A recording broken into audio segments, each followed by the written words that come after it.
Bom, oficialmente boa noite a todos. Esse é o encontro de líderes da gestão de ativos, é o segundo encontro. O primeiro foi feito na terça-feira passada com Anderson de Oliveira, diretor de operações da STET, e nessa terça-feira a gente traz o professor João Esmeraldo. Dentre muitas funções que ele tem, o que o traz aqui hoje com um foco maior é falar da coordenação do MBA de gestão de ativos, porque como o nosso foco é focar nas lideranças, né? A liderança da gestão de ativos, o professor é fundador com outros membros e é algo inovador. Ele é, como eu disse, fundador e coordenador do MBA de Gestão de Ativos, que é um MBA inédito no mundo, membro do Conselho Deliberativo da Associação Brasileira de Manutenção de Gestão de Ativos, da Abraman, fundador e membro do Comitê de Gestão de Ativos da Abraman, avaliador do Prêmio Melhores em Gestão de Ativos da Fundação Nacional da Qualidade, junto com a Abraman, participou da elaboração das normas 55.000, 55.001 e 55.010, coordenou a revisão da 55.002 e está coordenando a edição da 55.011.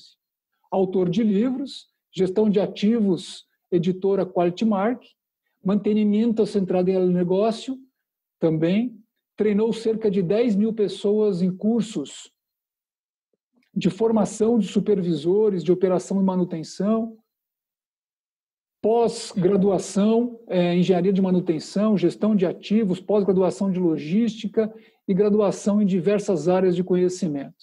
Para a gente ver que o professor aí ele tem uma competência transversal, né?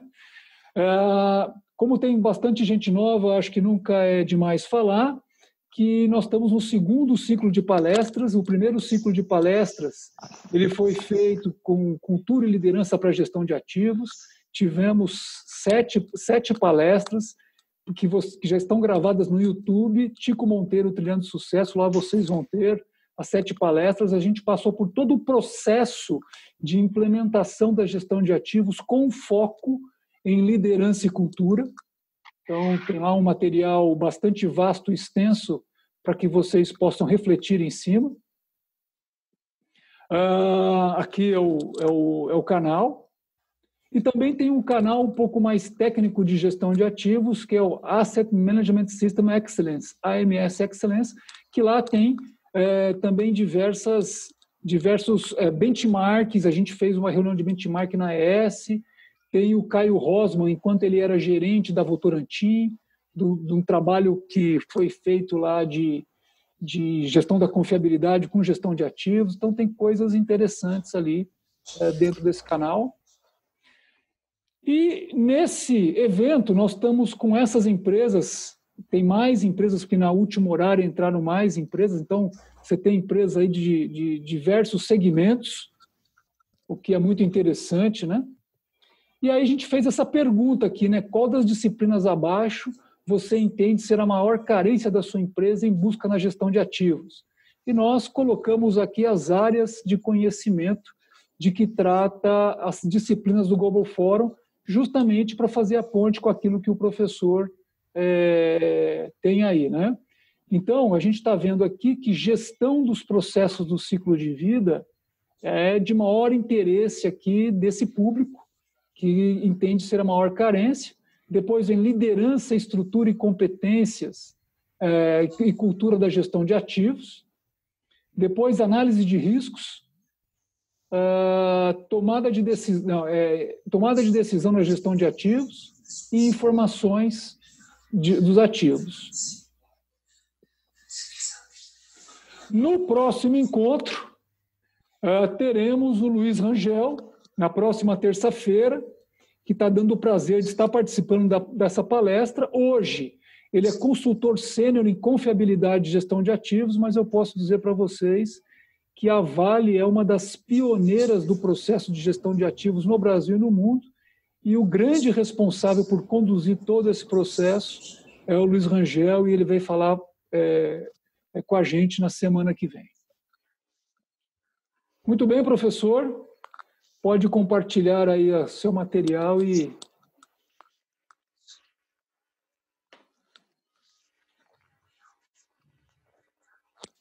vamos lá.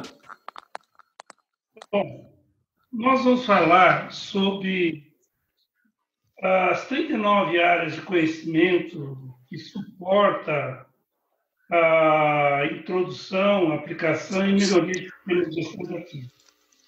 Em primeiro lugar, gostaria de dizer o seguinte, que hoje nós temos uma extensa rede de entidades de manutenção e gestão de ativos, na qual a Abraman é membro. Ela foi uma das fundadoras dessa entidade que nós chamamos de Fórum Global de Manutenção e Gestão de Ativos.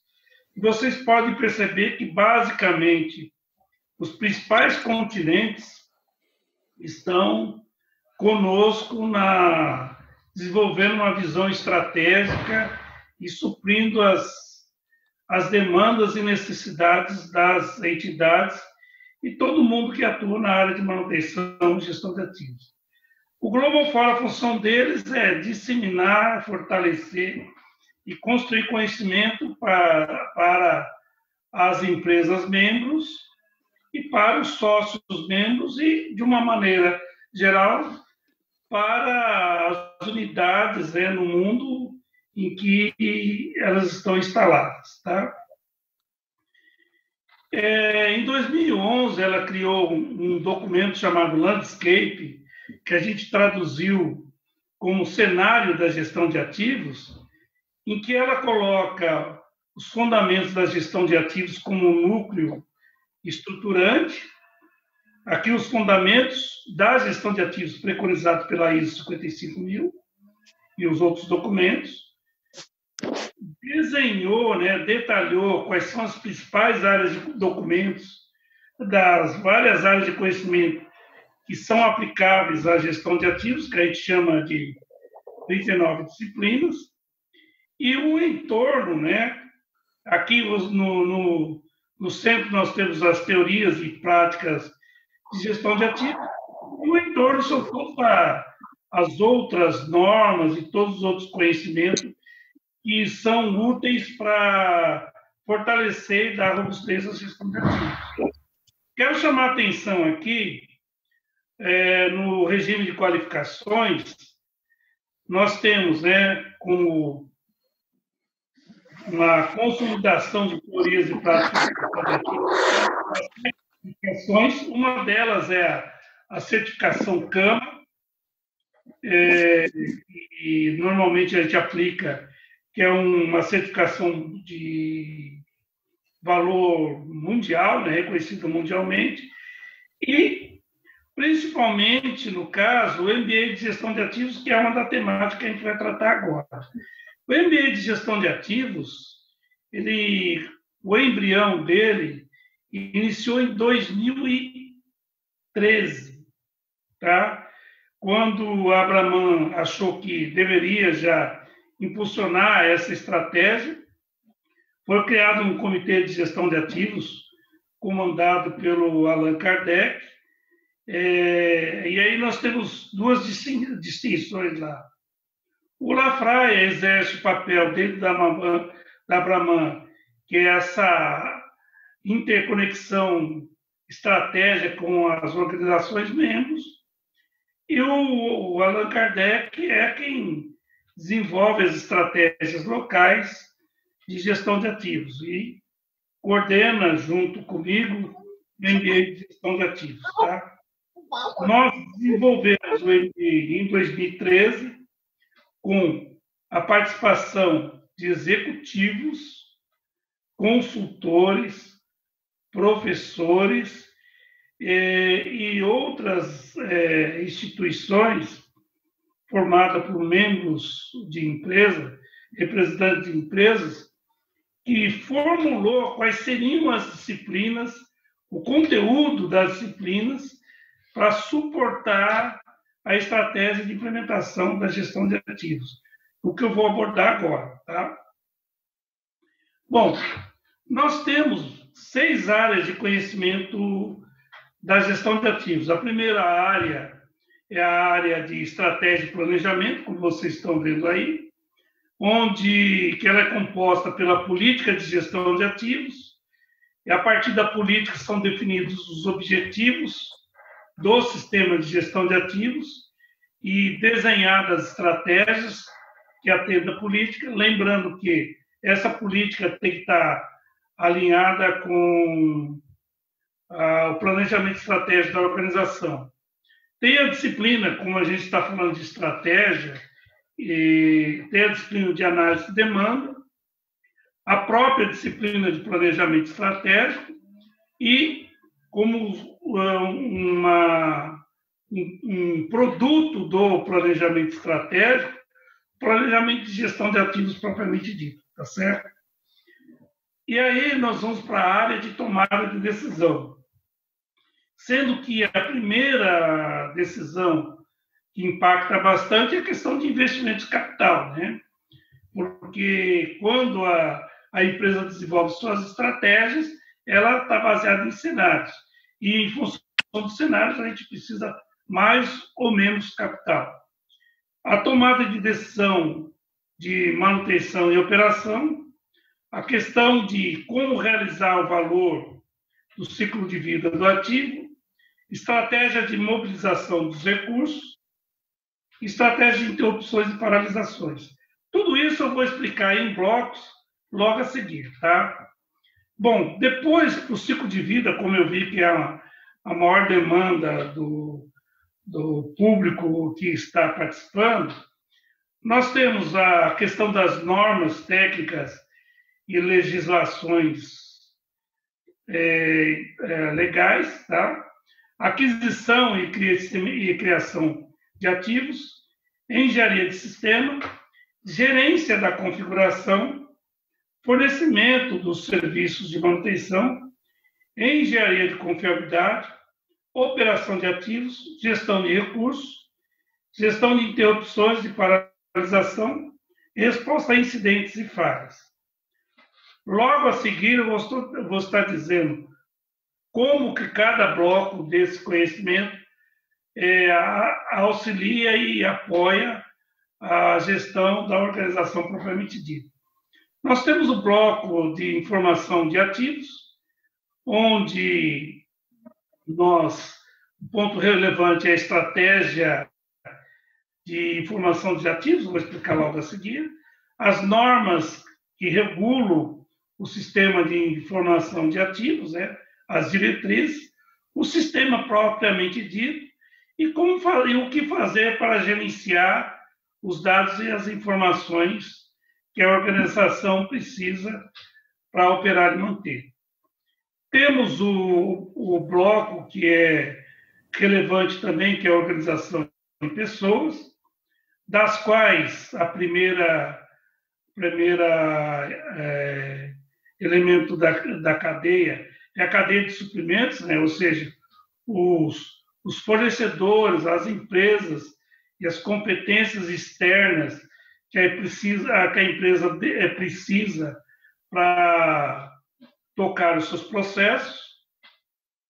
A questão da liderança, né, da gestão de ativos, o aspecto que tange a cultura organizacional e estrutura, gerenciamento de competências.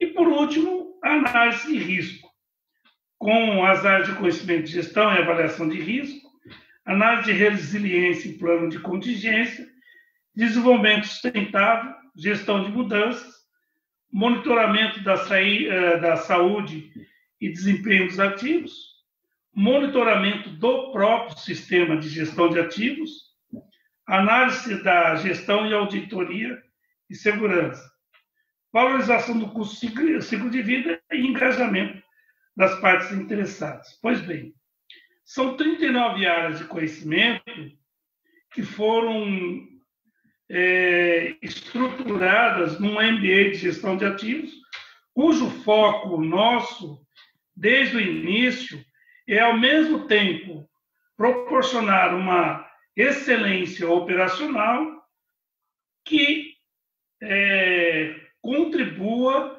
para a excelência empresarial, ou seja, né, uma excelência operacional que contribua para a melhoria dos resultados empresariais.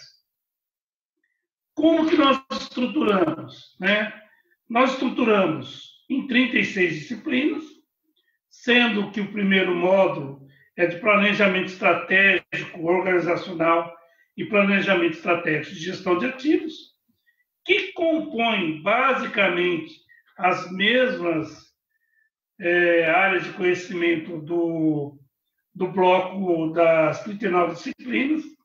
Aqui o planejamento estratégico e como a gente alinha ele com o planejamento de gestão de ativos, análise de demanda, gestão de projetos de capital, de acordo com a metodologia FEL, o que fazer como proceder para adquirir e comissionar ativos, a questão de engenharia econômica financeira, planejamento e execução de paradas, gestão da carteira de investimentos, gestão da configuração do portfólio de ativos e a parte de custos industriais e contabilidade gerencial fazem parte do processo decisório e investimento de capital.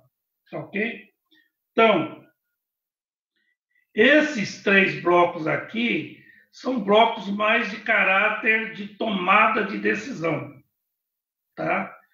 Fornece ferramentas que auxilia o processo de tomada de decisão. Tá?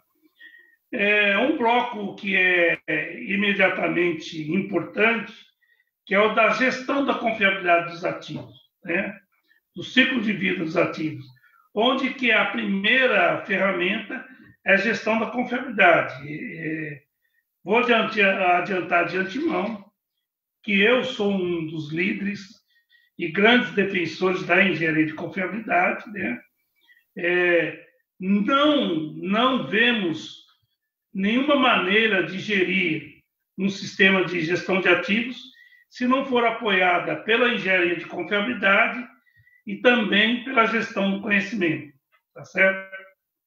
A gestão do ciclo de vida do portfólio de ativos, aqui a questão de análise de falha, apropriação e análise do custo-ciclo de vida também, como e quando descomissionar um ativo, como estruturar uma engenharia de sistemas de gestão, gestão da manutenção, gestão da operação propriamente dito, gestão de recursos e da cadeia de suprimentos e normas e procedimentos para a gestão de ativos. E, finalmente, para suportar todo esse contingente de conhecimento, obviamente, nós contamos com as pessoas. E as pessoas dentro da organização, elas têm uma cultura, né, que é especificada pela organização ou evoluída junto com as pessoas da organização. Então, a gente toca nesse ponto. Não podemos esquecer também de um ponto que é uns pontos que seriam as pedras basilares da organização, que é o compliance e governança corporativa. Toda essa organização precisa de uma análise estratégica das competências e evolução das pessoas, a gestão do relacionamento com as partes interessadas, desenvolvimento de fornecedores,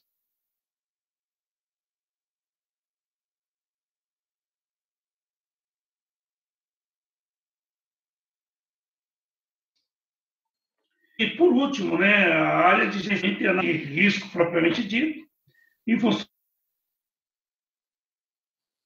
do risco, quais são os planos de avaliação e resiliência, clima e mudanças climáticas, desenvolvimento sustentável, avaliação empresarial do ponto de vista de resultados do negócio e estudos avançados. Vocês podem observar, e não vou detalhar, isso daqui depois eu disponibilizo para quem quiser, a gente fornece isso. Isso também está num folder de marketing do curso de MBA de gestão de ativos. Eu só quero registrar aqui uma coisa que é importante, e que esse MBA ele conta com ciência acadêmica científica e experiência prática. Existe um contingente de professores que são acadêmicos, né? Eu me incluo nesse grupo, mas ao mesmo tempo experientes na atuação no mercado. Existe um grupo que são consultores e existe um grupo que são empresários. Então, eu costumo brincar com os meus professores, né? Com os professores que trabalham com a gente, que eu ainda sou analógico, né? Então eu chamo de equipe docente dos ases indomáveis, né? Top Gun, né? A equipe de Top Gun. O Monteiro, Allan Kardec, uma série de profissionais que vocês conhecem no mercado, vocês fazem parte do nosso corpo docente. Tá ok? Eu vou agora parar a apresentação e agora a gente vai começar o nosso diálogo, tá? Bom, eu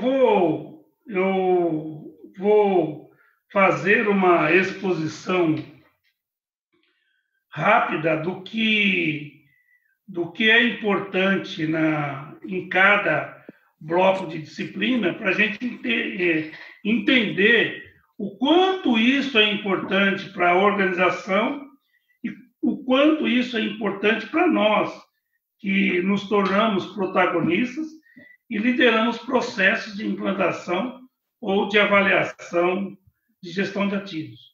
O primeiro bloco, que é o bloco da estratégia e planejamento, como vocês viram, a função dele é estabelecer princípios de construção de cenários, mas não é uma construção de cenários puros e simples.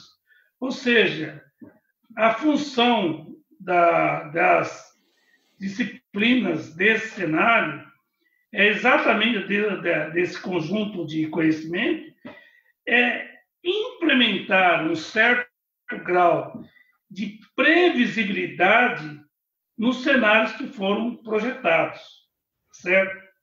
O que eu estou querendo dizer? Que a organização tem o seu planejamento estratégico, tá certo? Desenhado, que foi elaborado por um conjunto de pessoas que são expert no assunto, mas nós que estamos na liderança da gestão de ativos, qual é o nosso principal desafio?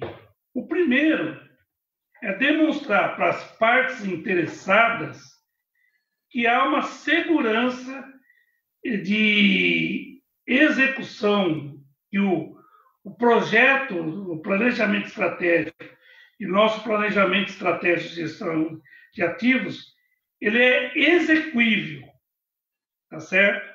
Ele atende às necessidades das partes interessadas.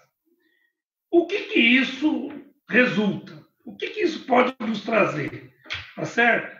Um aspecto que é interessante e é o aspecto mais importante para a empresa e as partes interessadas em relação à previsibilidade de cenários é assegurar, e aqui fica bem claro que esse é um papel relevante, a atratividade do negócio.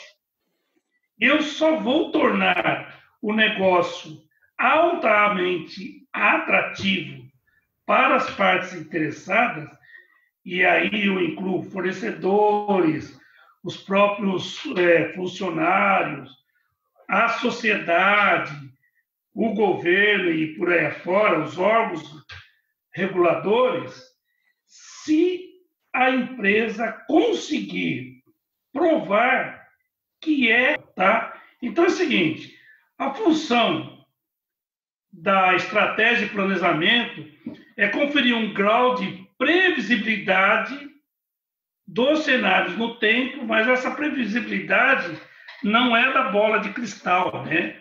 É uma previsibilidade demonstrada pela política de gestão de ativos e pelo planejamento estratégico de gestão de ativos e pelo plano de gestão de ativos. Ou seja, temos que demonstrar para as partes interessadas que nós temos condições de realizar as operações de modo sustentável ao longo do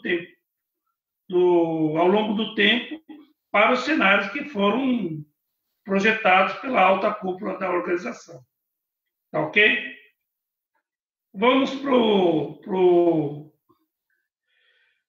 para a tomada de decisão na gestão de ativos. Olha só, em função daquilo que eu planejei, e essa é o papel maior da tomada de decisão, é como que eu devo fazer para prover os recursos.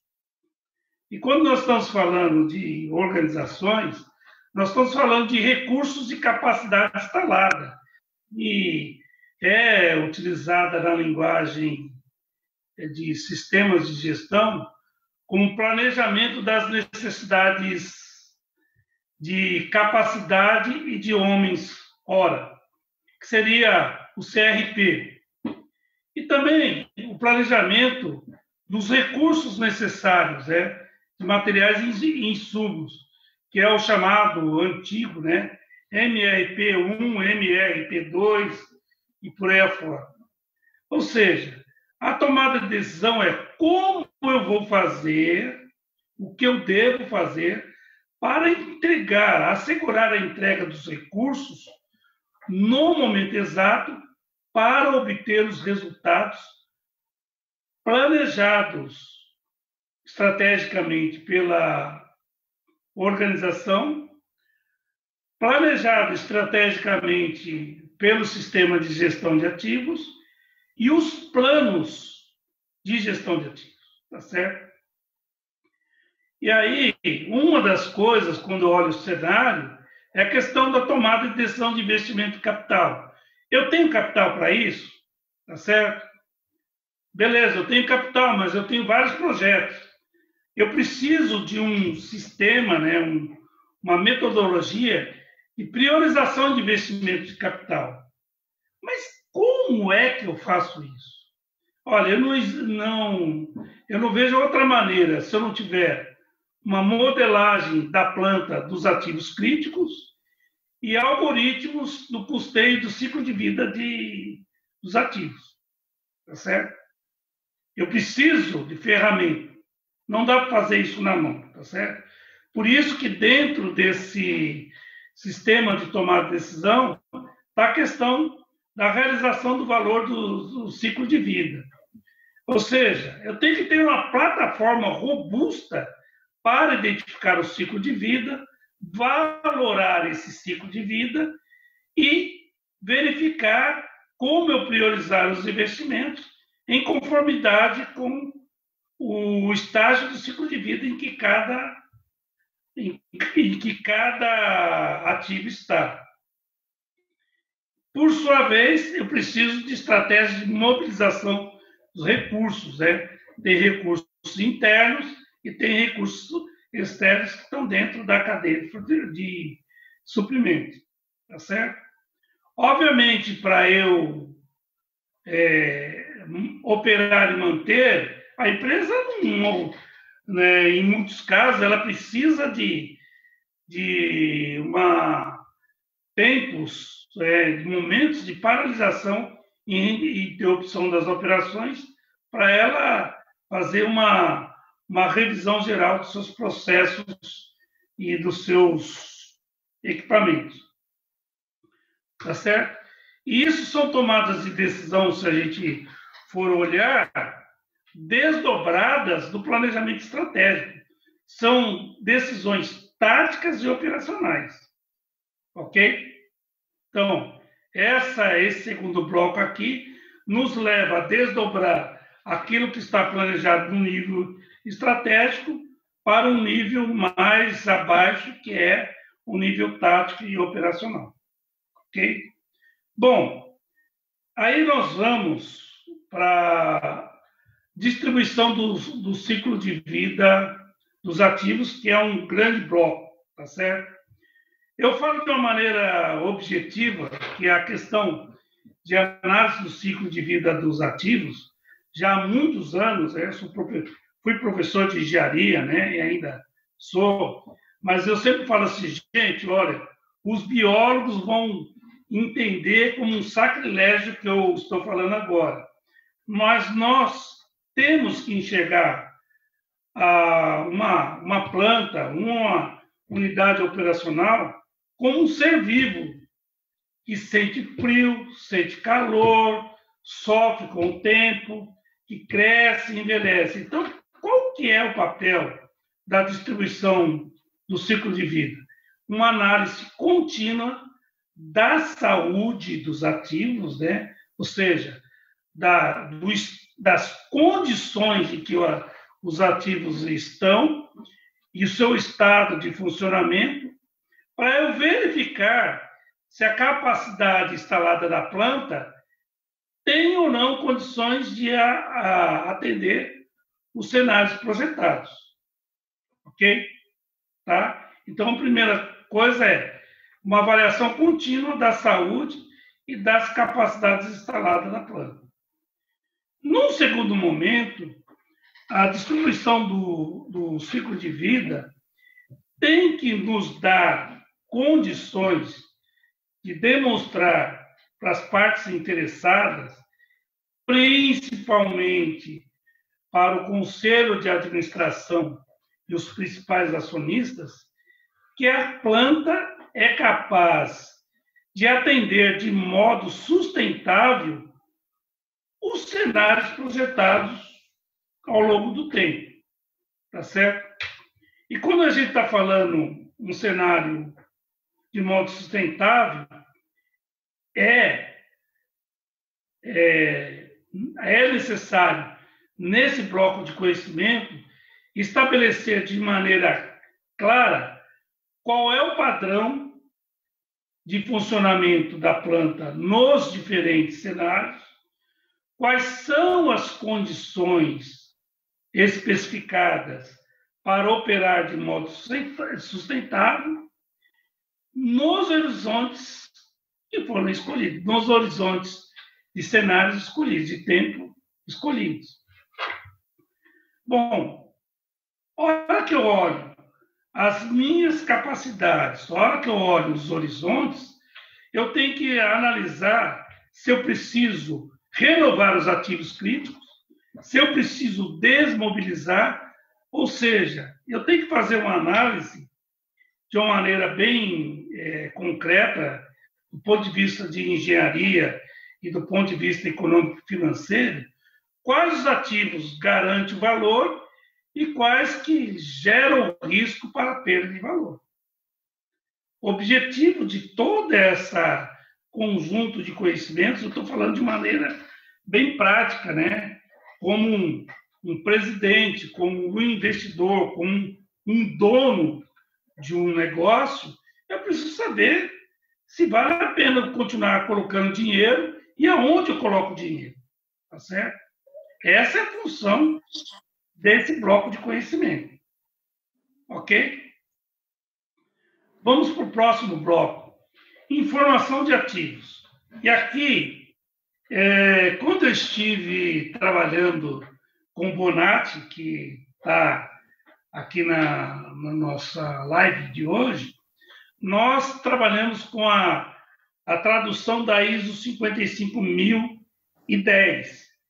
O Bonatti que coordenou essa tradução e adequação às normas brasileiras, tá certo? Eu caí um termo lá quando eu estava analisando, né? Aí fui garimpar para verificar que tema é esse. Bom, então eu já vou... 55.010, professor, só fala para o pessoal o que é 55.010, trata do quê?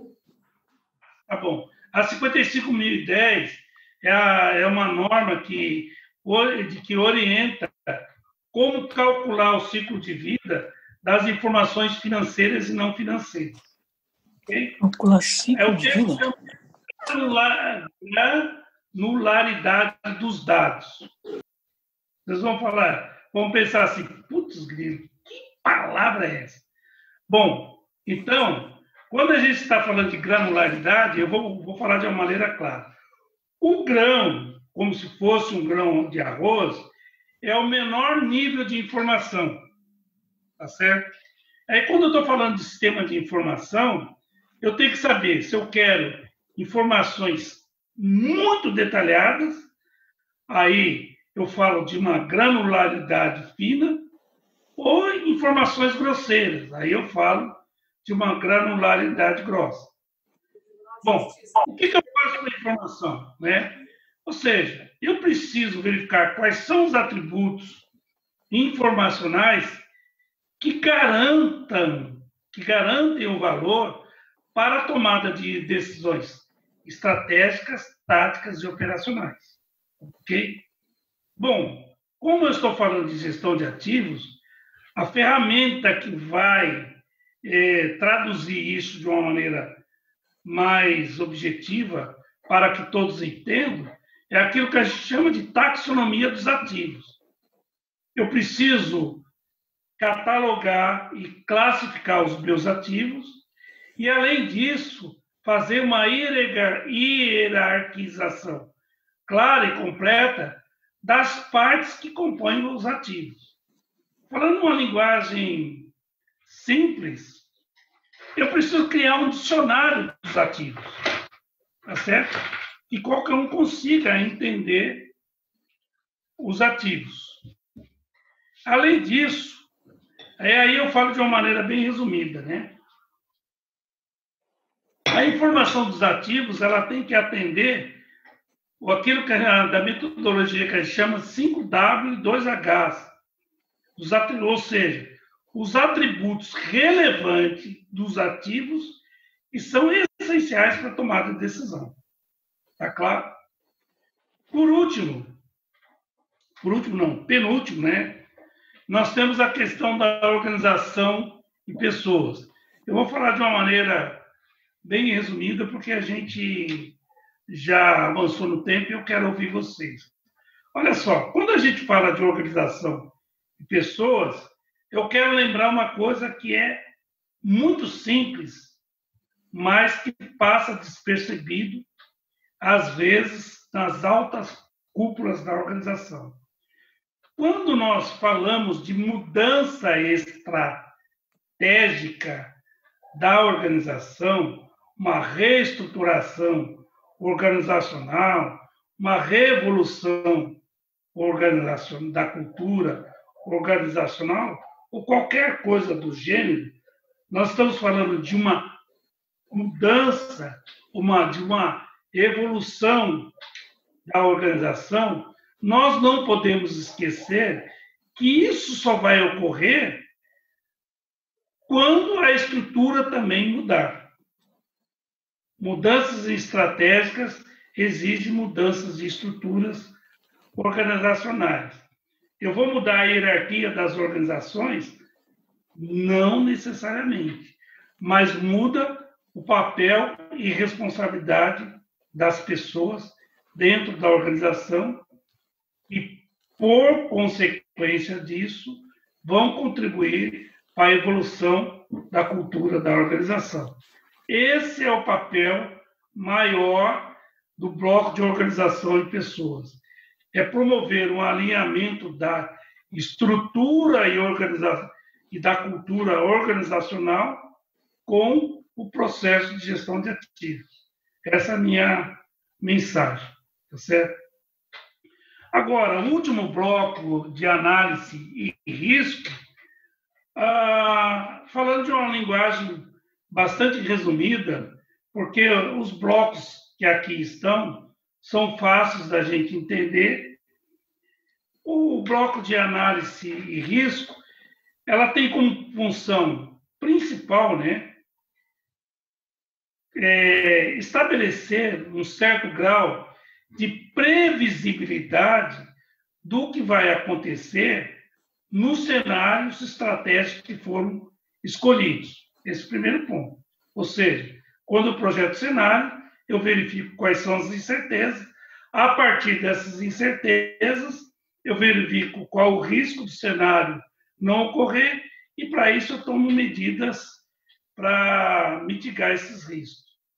Mas o papel principal da análise de risco é demonstrar para as partes interessadas, inclusive a sociedade, no caso, órgãos reguladores, para quem está submetido a um órgão regulador, é que a organização tem condições de funcionar de...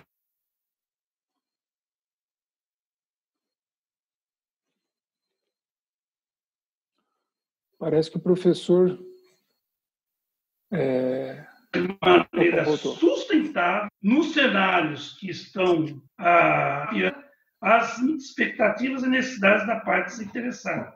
Ou seja, esse bloco aqui, eu tenho que provar que eu tenho competência nos cenários que foram projetados de lidar com diversas situações e estabelecer mecanismos de resiliência e restabelecimento da organização naquelas mudanças de cenário que normalmente ocorrem. É isso. Agora eu fico aberto para as perguntas. Professor Esmeraldo, muito bom. Eu acho que o senhor conseguiu dar uma visão guarda-chuva das áreas de atuação, das áreas de proficiência que a gestão de ativos, que existe na MBA de gestão de ativos e essas áreas, o que essas áreas podem fazer para as pessoas e para as organizações, uma vez que essas pessoas, né, adquirem esse nível de conhecimento, né? Tem várias perguntas bem interessantes, né, que tangenciam isso tudo, mas eu, diferentemente da outra vez que eu fiz uma primeira pergunta, eu queria ver se alguém gostaria já de manifestar aqui publicamente a sua pergunta que está ali, né? Deixa eu só falar as regras. Aqui nós estamos previsto 1 hora, então vocês fiquem tranquilos a qualquer momento de sair, quando necessário, mas o professor já bem sabe que ele está aberto a ficar aqui até as pessoas quiserem perguntar e ficar sem problema nenhum, como a gente faz, tá? O pessoal da Sabesp Leste já ouviram falar isso. Olha, eu tenho reservado para vocês até às 6 horas da manhã, respondo tudo que eu tiver competência para responder. Depois das 6 horas da manhã, aí já são horas de consultoria e é mais caro. Por enquanto, fique à vontade, tá certo? É brincadeira. O Rangel quer fazer uma pergunta para você, professor. Então, professor, eu queria só destacar aqui 2 pontos fundamentais que você colocou. Primeiro, a questão estratégica, ou seja, a definição do planejamento estratégico versus a gestão de ativos. A gente conseguiu fazer, lá na Vale, durante muito tempo, esta junção de toda a coroação, de todos os processos de gestão de ativos, todos praticamente todos, viu? Durante o desenvolvimento do planejamento estratégico. Isso foi muito legal. Não é fácil. É muito complicado. Mas é super importante. Por quê? Porque não há possibilidade de você falar que a gestão de ativos está lá no cantinho e a empresa rodando aqui do lado. Eu estou fazendo aqui minha gestão de ativos. Sim, mas se você não tiver, para você ter resultado, porque a gestão de ativos ela está lá no conceito dela, né? Ela foi elaborada para resultado. Seja resultado na questão econômica, financeira, seja resultado na questão de produtividade, seja resultado na questão de segurança, resultado. Então, quando a gente une os dois elementos, o elemento completo, se você pegar a norma inteira, né, de gestão de ativos, a ISO 55, e todas elas, e juntar no planejamento estratégico, não é fácil, mas os resultados são fantásticos, fantásticos. Então, isso aí e tinha que ser o primeiro capítulo mesmo lá do MBA, né? Porque ali é toda a concepção do assim, daqui para frente você vai estudar os detalhes, mas a gente tem que chegar nessa comunhão, né, professor? Perfeitamente. A gente tem que entender a gestão de ativos como uma área de conhecimento que ela se conecta e trabalha transversalmente em toda a organização. Toda a organização. Não dá para fazer ativos sem a participação dos principais líderes das várias áreas da organização. Agora, é claro, Tico, se quiser, você me corta aí, Tico. Você sabe que eu falo muito, né? Se alguém levantar o dedo aí, você pode me cortar. Fica tranquilo. Olha só o seguinte, né, professor? Dentro das indústrias, principalmente grandes indústrias de capital ativo, etc., o que você tem? Os ativos dessas indústrias, eles são um peso relevante na movimentação do processo. Então, quando você fala de confiabilidade, sendo uma das pedras fundamentais para você desenhar por cima todas as outras estacas da gestão de ativos, isso é uma realidade. Para grandes indústrias. Eu realmente não tenho experiência para pequenas indústrias ou, por exemplo, para uma área de telefonia, não sei. Isso eu não sei. Agora, para grandes indústrias, a área de confiabilidade de ativos ela é fundamental para a formatação das outras fases, das outras steps para o desenvolvimento da gestão de ativos, né, professor? Foi bom você argumentar que há 5 anos atrás eu tenho um grande cliente que eu estou fazendo trabalho para ele, é uma empresa de transporte rodoviário de passageiros. Logo quando eu sentei com o diretor de operações, ele chegou assim e falou: professor, eu gostaria de fazer uma pergunta. Quando é que eu devo descartar o meu ônibus? Qual é a estratégia? Pela vida útil, pelo tempo de vida, né? Pela idade, se é um ônibus de 10 anos, 15 anos ou 20 anos, ou pela quilometragem? Mas a pergunta que ele falou, que ele fez, né? Aí eu pacientemente falei: olha, você me fez uma pergunta muito importante, cuja minha resposta é a seguinte: não sei. Ele olhou para mim assim e falou: eu estou falando com o professor. Aí eu falei assim: eu só vou conseguir responder a sua pergunta quando eu conseguir. É uma empresa que possui 2.400 ônibus. Eu só vou conseguir responder a sua pergunta quando eu verificar em que estágio do ciclo de vida está cada modelo. Caso contrário, meu amigo, infelizmente a mãe de Ná já morreu e provavelmente você poderia perguntar para ela, que certamente ela ia te dar alguma resposta, mas ela ia cobrar um dinheiro, se ela estava certa ou não, mas não existe. Olha, objetivamente, eu só consigo realmente gerenciar uma planta, gerenciar um ativo, claro, bem claro. Quando vocês vão fazer uma grande viagem de carro, o que é que nós fazemos?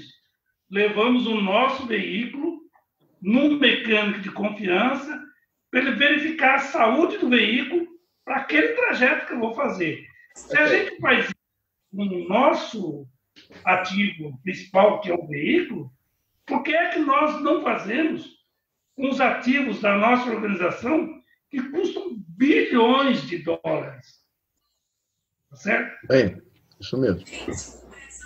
Alguém tem mais alguma pergunta ou eu posso fazer uma pergunta daqui do grupo que eu recebi? Vou fazer uma aqui enquanto vocês pensam. Ó, é uma pergunta meio provocativa, hein? Por que as empresas, mesmo conhecendo a ISO 55000 e os benefícios em seguir seus requisitos, postergam a gestão de ativos?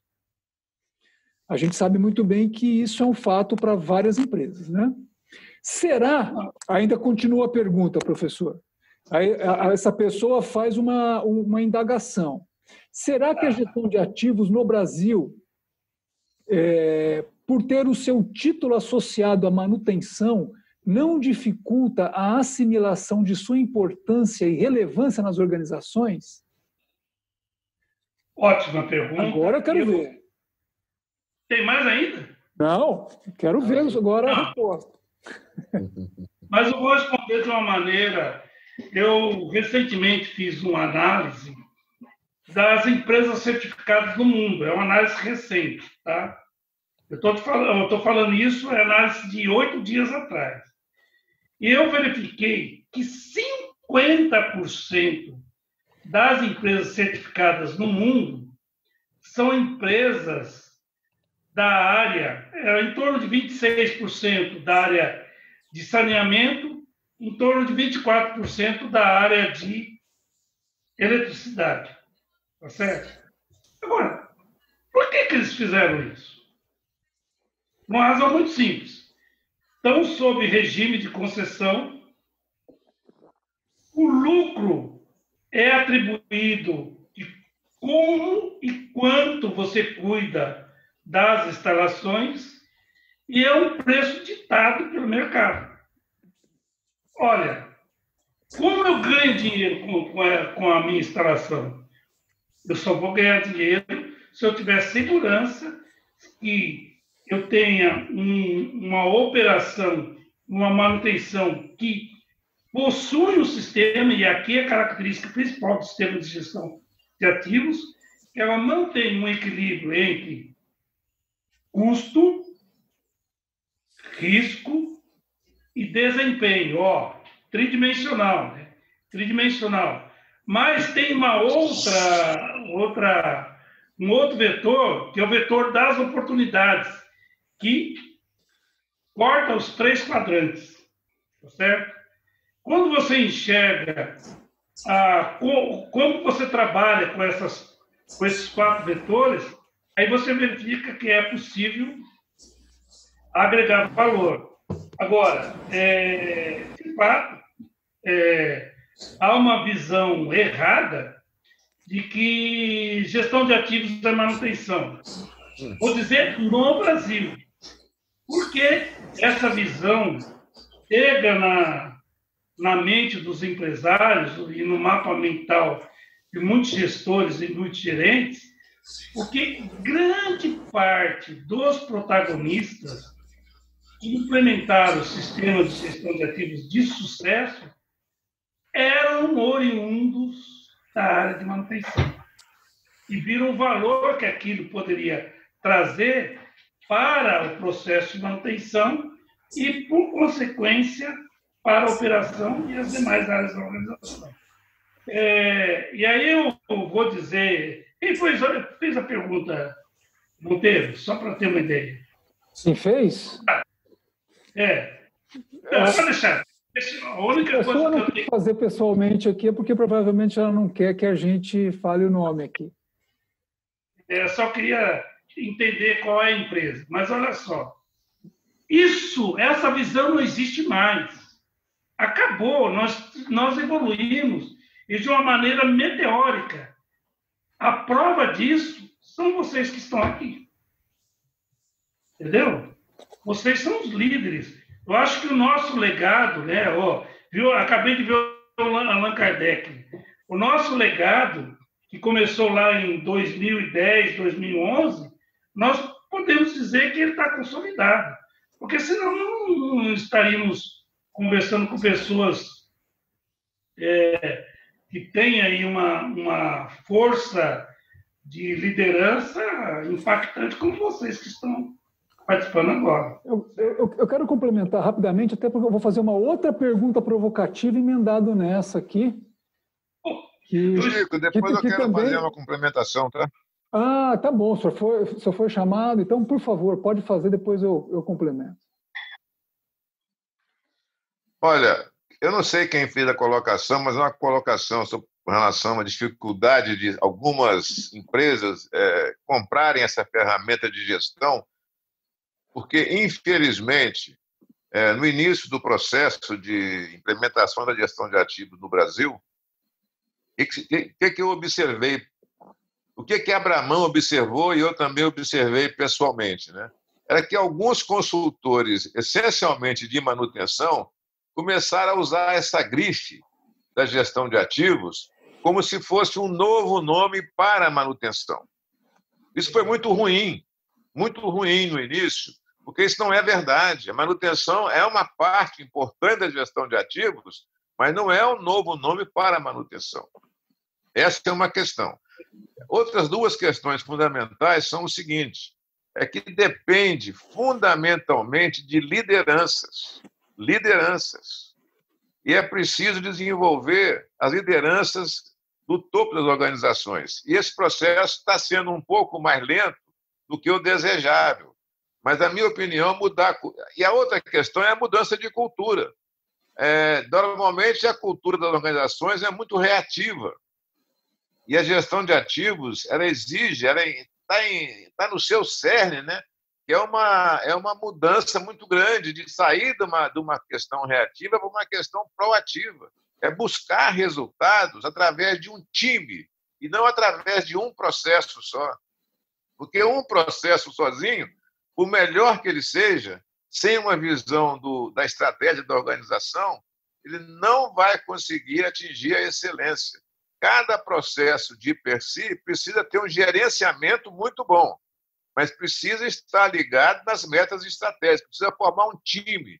E muitas organizações, infelizmente, no Brasil, talvez 80% delas, têm os muros muito sedimentados nos diversos processos e eles não se comunicam. Até, às vezes, são adversários. E a manutenção e a operação, inclusive, em muitas empresas, têm dificuldade de trabalhar em equipe. Essa é a grande mudança que precisa acontecer nas organizações, é que os muros sejam transparentes, não dificulte o relacionamento. Se não formar um time coeso, não vai se conseguir implantar uma gestão de ativos, vai continuar com resultados abaixo do necessário. Muito obrigado. Vocês estão tendo 2 spoilers, né? Porque o Rangel estará na próxima semana e o professor Allan Kardec, em data a ser agendada com ele aqui nesse hall, aí a gente vai poder continuar essa conversa. Eu acrescentaria o seguinte, nós que estamos juntos nessa jornada desde o começo, me diga se a gente fizesse uma live dessa 3 anos atrás, se teríamos esse público que temos hoje. A gente, pela lista, nós temos várias médias e algumas alta liderança aqui nesse público. Nós teríamos esse público há uns 3 anos atrás? Com certeza não. Então, a gestão de ativos ela vem ganhando uma tomada de consciência ao longo do tempo no Brasil importante. E algumas empresas que são expoentes no seu setor de atuação estão começando a ter os seus primeiros resultados. E daí que vem a aderência ao longo do tempo, já que não é compulsória. Se fosse uma norma compulsória, aí a gente teria mais agregação de valor mais rápido, talvez com o risco de implementar por implementar. Não sendo compulsória, o processo de tomada de consciência ela está sendo cada vez maior até chegar num ponto que todo mundo está trazendo aí de mostrar essa agregação de valor que o Rangel falou. Ó, resultado, resultado e resultado, não só o financeiro, mas todos os resultados necessários para a organização poder crescer sustentável. Deixa eu emendar a pergunta. Tem uma pessoa que está aqui que está fazendo uma pergunta bem facinha, viu, professor Esmeralda? Considerando que a implementação de um sistema de gestão de ativos normalmente tem início em áreas de operação e manutenção, cite exemplos de como as empresas envolveram as suas áreas de suprimentos, RH, TI, comunicação, áreas comerciais. Quais os riscos e impactos da falta de suporte dessas áreas? Quais os conhecimentos básicos que as áreas de manutenção devem ter para implementar um sistema de gestão de ativos? Bom, aí já emendou uma pergunta na outra. Então, o senhor entendeu a pergunta? 2 grandes blocos, né? Como integrar essas áreas, que foi um pouco da provocação que o Allan Kardec fez. Esmeraldo, por favor. Opa, ele congelou? Eu vou fazer o seguinte, vou aproveitar que nós temos muitas estrelas hoje aqui, enquanto o professor retorna, já que o Allan, ele tocou nesse ponto, Allan, se você se sentir à vontade de responder essas perguntas, se você quiser... Tudo bem, eu posso falar. Eu vou começar falando, dando um exemplo, tá certo? Tá. A primeira empresa no Brasil, lá nos anos 2014 e tudo, né, que implementou gestão de ativos, partiu da alta administração da empresa, não partiu do gerente de operação, nem do gerente de manutenção. Quem coordenou o processo e quem alavancou o processo foi o diretor da empresa. Aí não tem esse negócio, isso aqui é da operação ou isso aqui é da manutenção. Não. Esse aqui é da AES Tietê. É o diretor que está liderando o processo com treinamento, treinou todo mundo na AES, evidentemente, em função do nível da pessoa, de um treinamento maior ou menor. Aí, então, tem uma política fantástica que dá a orientação clara de como é que a direção da empresa enxerga como deve caminhar a gestão de ativos, né? Com metas muito claras e estratégicas, com metas de gestão de ativos derivada da estratégia muito claras também, feito as metas da gestão de ativos. Então, a cada processo teve que fazer as suas metas linkadas nas metas da gestão de ativos, que estava linkada nas metas da estratégia da empresa, e basta ver os resultados dela. Os resultados são fantásticos do ponto de vista de confiabilidade, do ponto de vista de resultados econômicos, financeiros, do ponto de vista de resultados ambientais, resultados sociais. Isso foi tão forte que o diretor que implementou hoje se tornou presidente dela. Por quê? Porque conseguiu, com um processo de gestão, que é muito mais gestão do que ativos, né, conseguir resultados a nível da excelência empresarial. Por quê? Porque a alta administração comprou o processo, liderou o processo, formou um time. Não existe time da operação ou time da manutenção de forma isolada. Existe o time da AES Tietê, cada qual no seu quadrado, mas um quadrado transparente, um quadrado alinhado, um quadrado que forma verdadeiramente o time. Você pega, por exemplo, um time de voleibol, tem lá o levantador, tem o portador de centro da coisa e tal, o passador e tudo, né? Mas eles formam um time. Eles não jogam de maneira isolada.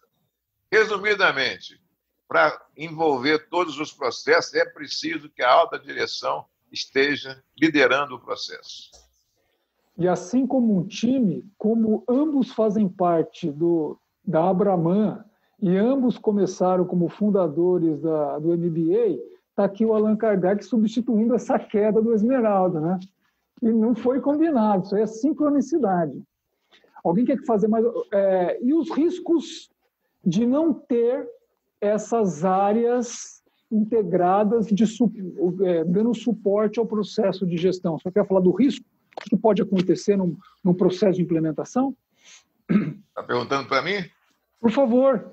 O senhor está substituindo o risco é o seguinte: se você está buscando resultados a nível de excelência e fica só 1 ou 2 processos ou 3 processos buscando melhorar o seu processo, os resultados estratégicos não vão chegar ao nível da excelência.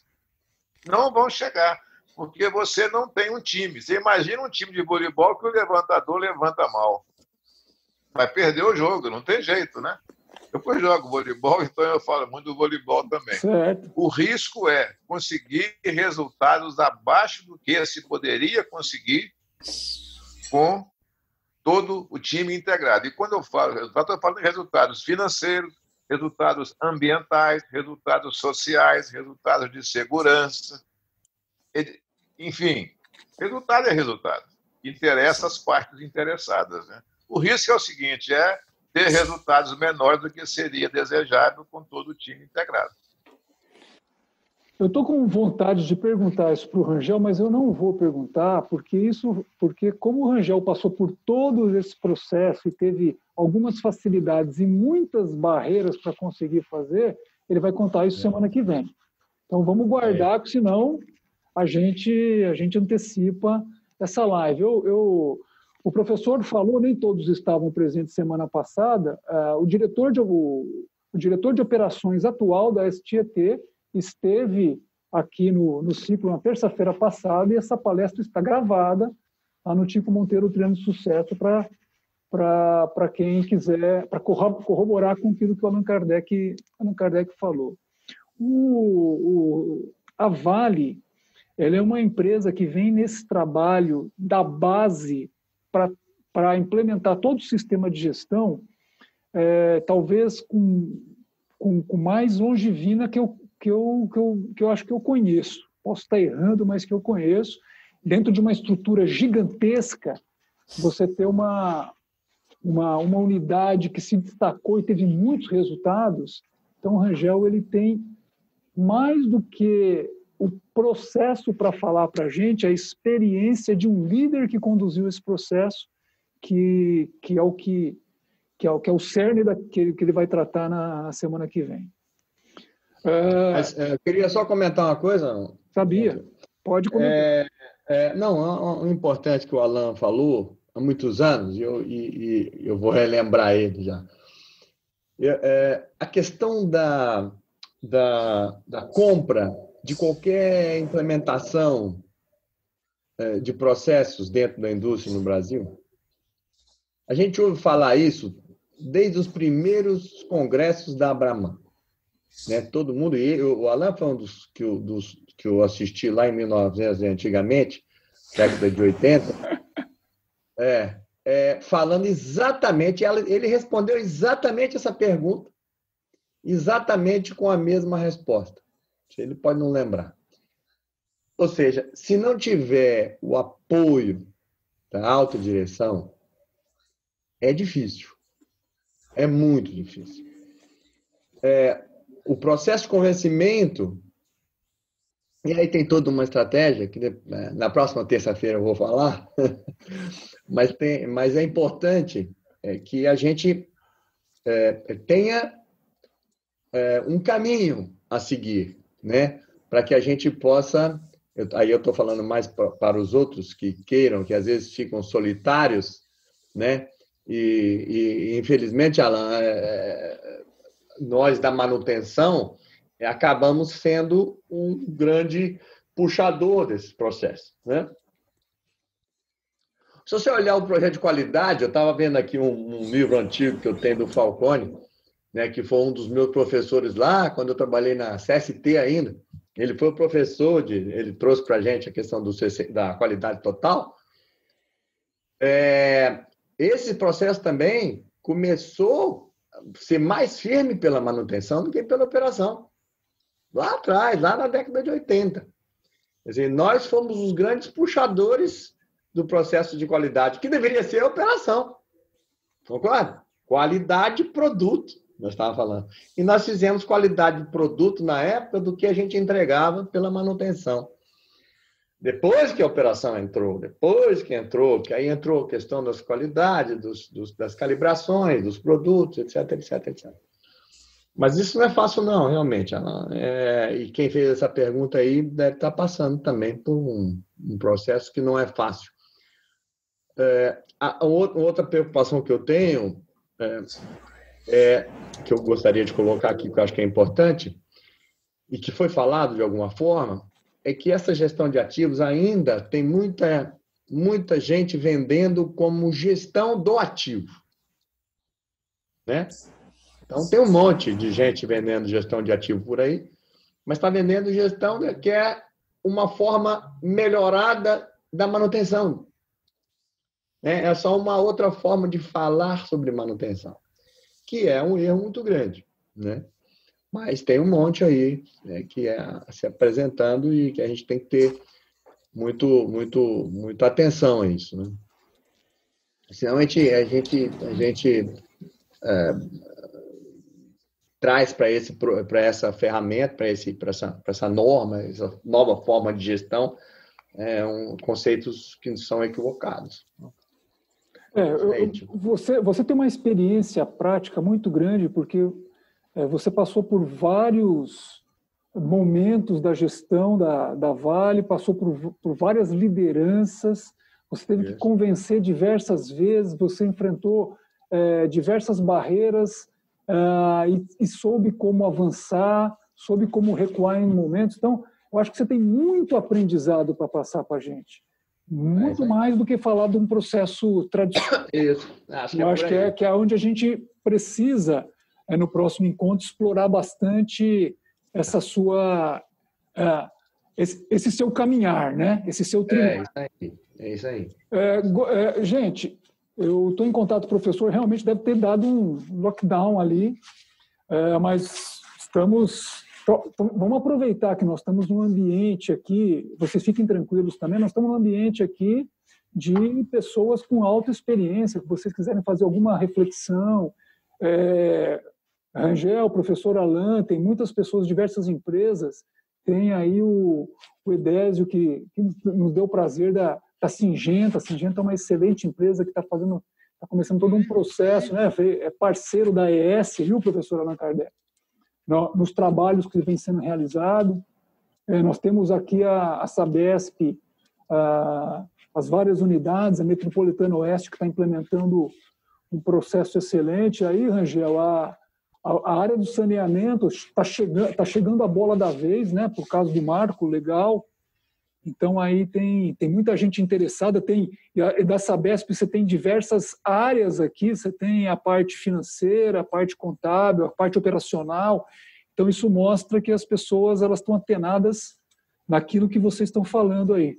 Gente, fica à vontade para... Não, e aí, Tico, eu queria aproveitar, que eu acho que é importante, porque para fazer mudanças, você precisa caminhar num monstro da empresa que chama cultura da empresa. E aí, isso eu passei muito dentro da Vale, a empresa, várias empresas falam assim, não, eu vou mudar a cultura, agora eu vou mudar a cultura. E aí faz um grande programa de mudança de cultura. Como se cultura se mudasse simplesmente com PowerPoint e vamos mudar a cultura.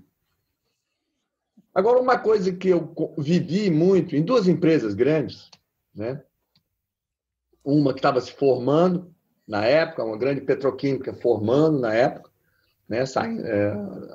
A questão estava sendo privatizado, várias áreas petroquímicas, e formou-se um grande conglomerado de petroquímica.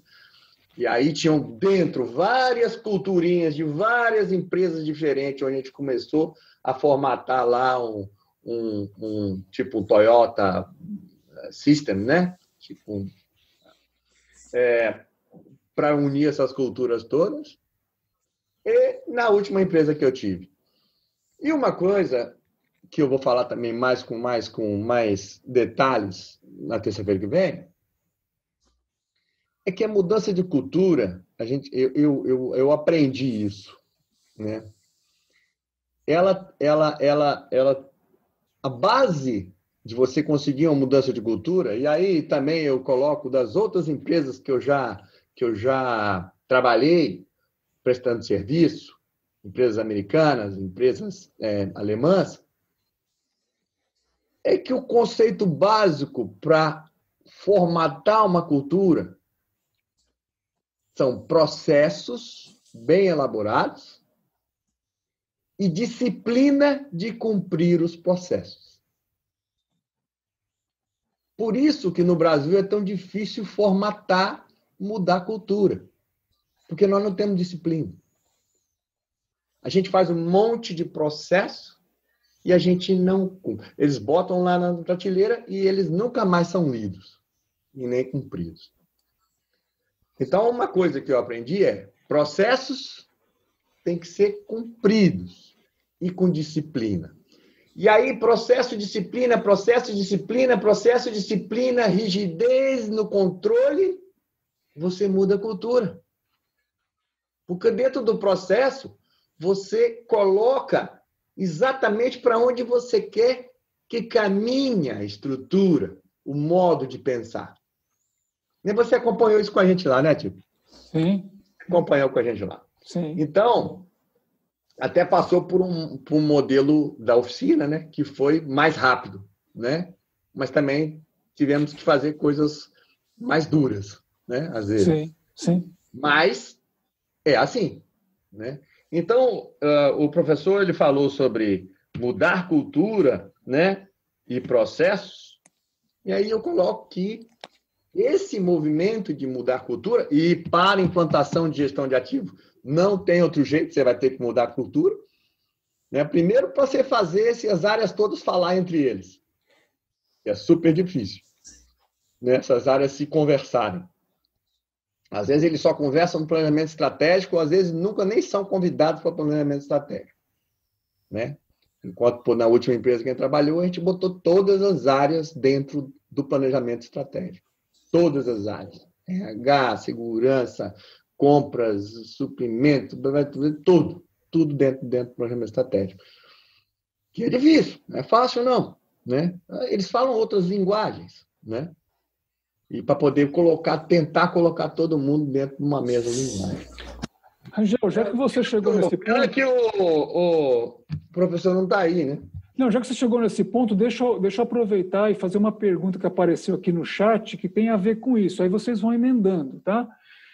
Como sensibilizar as lideranças locais a comprar, entre aspas, a gestão de ativos como método de entrega de resultado financeiro e não financeiro, uma vez que em alguns casos essas lideranças estão somente no seu universo local de abrangência. Como fazê-las comprarem?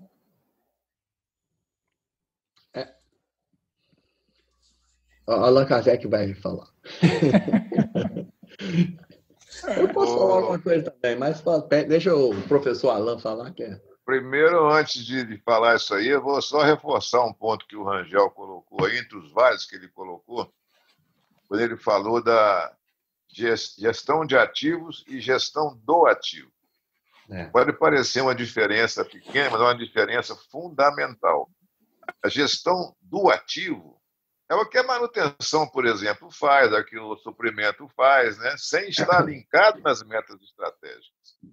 Isso é um gerenciamento do processo, é um gerenciamento do ativo, de operação, de manutenção, de logística, de RH, de financeiro, né? De investimento, tudo. Agora, a gestão de ativos é muito mais do que isso.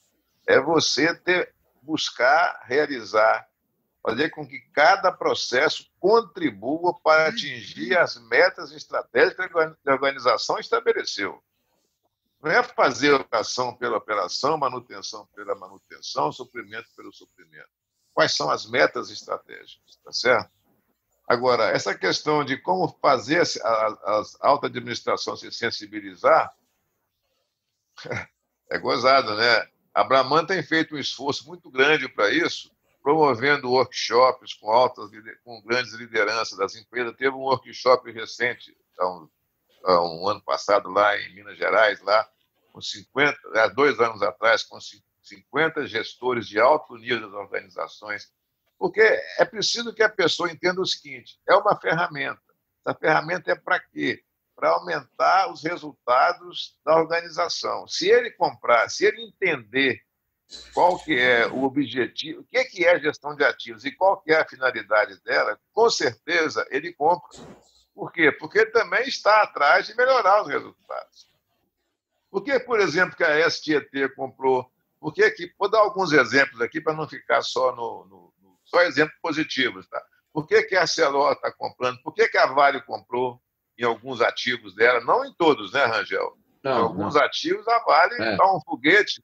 E isso aí vai pegar, eu tenho certeza, em todos os ativos da Vale. Por que a Sabesp está comprando isso? Por que a Paragominas está comprando? Por que a Anglo Gold está comprando? Porque o pessoal está enxergando o seguinte, olha, é uma maneira de melhorar os nossos resultados. Todo mundo está atrás disso. Então, esses exemplos são muito importantes, né? As grandes organizações que estão dando... Tem um hospital que já comprou também, que é um hospital lá em São Paulo, já é certificado em gestão de ativos, que é a Beneficência Portuguesa. Não é só a indústria, não. Está se enxergando uma nova forma de otimizar os resultados. No fundo, é melhorar a competitividade das empresas. Principalmente aquelas empresas que têm concorrentes, eles estão enxergando isso mais fácil. Porque, olha, se eu não fizer, meu concorrente faz, vai me passar. É questão de estudar também, né? Por isso que tem organizações colocando muita gente em cursos de curta duração. Outro dia nós demos num curso na Abraman, tinham vários engenheiros da Modec fazendo treinamento de gestão de ativos. Não era o MBA, não, curso de curta duração. Por isso que tem várias organizações fazendo MBA também de gestão de ativos. Depende do nível da empresa. É o que a STET fez, né? Em função do nível da pessoa na organização, ela vai fazendo treinamentos adequados àquele nível que ela está. Uns com carga de horária muito maior, outros menores. Mas na questão do gestor, do CEO, né, ou do diretor comprar, ele começar a ver claramente que vai ter resultados positivos para isso. E nada melhor do que mostrar as organizações que já fizeram isso e estão tendo resultados excelentes. Excelente. Vou ter que sair agora, viu, Tico? Eu tenho um compromisso agora. Boa noite aí, Rangel. Prazer em te rever. Boa noite, Tico. Obrigado, professor. Boa noite aí para o Esmeralda, que saiu do circuito, né? Eu consegui falar com ele, acabou a energia lá, por isso. Ele não está retornando mais. A questão é, não tem backup, né? Tem que ter backup no sistema elétrico, né? Um abraço, Rangel, Tico, um abraço. Prazer em te rever, Rangel. Muito tempo. Alô, Alain. Obrigado, professor Alain. Volto semana que vem, Alain, para prestigiar o Rangel, que o Rangel depois estará na sua também, mais para frente. Isso aí. O Rangel é uma figura ícone aí na gestão. Ícone. Isso aí. De nada. Professor é você, Alain. Pessoal, eu acho que está de bom tamanho. Alguém quer fazer mais uma colocação, algum ponto para a gente ir encerrando? Tá? Acho que... Eu queria. Eu falo demais, né? Eu falo demais. Não, tá ótimo. Lá na terça-feira você vai ter que me limitar, né? Olha só, eu queria contribuir para que ele falou como sensibilizar a liderança. É o Anderson, né? Da Sabesp. Anderson, primeiro que a Sabesp já está indo nessa direção. Aí só você falou o seguinte, né? Você está num local menor, né? Você está numa liderança local. A Sabesp pode estar fazendo isso numa forma maior e a liderança local não está sensível ainda. Isso acontece. Eu tive aqui dentro, na empresa que a gente tinha áreas lá que não estavam sensíveis a isso.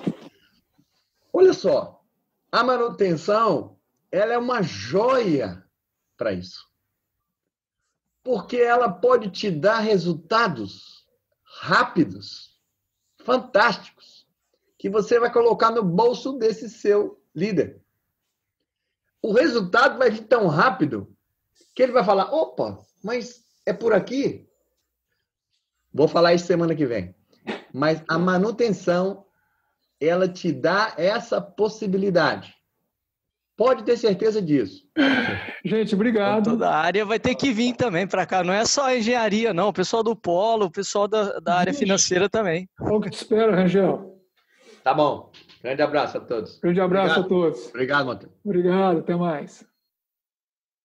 Boa noite. Boa noite.